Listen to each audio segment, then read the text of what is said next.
Ladies and gentlemen, welcome to the channel. If you are a resident or a non-resident of Portugal and you would like to submit your IRS as an individual, you're in the right place. I'm going to talk you through everything you need to know, so let's check it out. The first thing we're going to address is the deadlines. Now, keeping to these deadlines is crucial for avoiding penalties.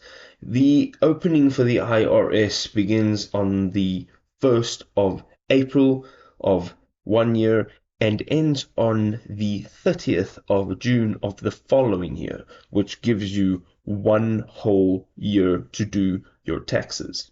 The next thing we're going to address is the documentation that is required when submitting your IRS. The first thing you need is your tax identification number, which is your NIF. The next thing you need is income statements, which include salary slips, pension income, or even rental income.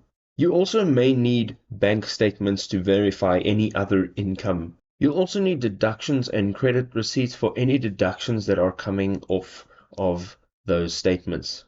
This can include health care costs or even education expenses. So once you've got all your documentation, what do you do with it?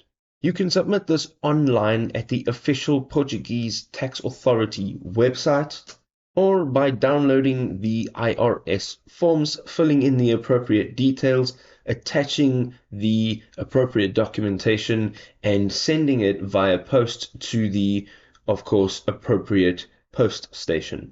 Remembering to have all the correct documents as well as understanding the process can make your life a whole lot easier. Until next time, peace.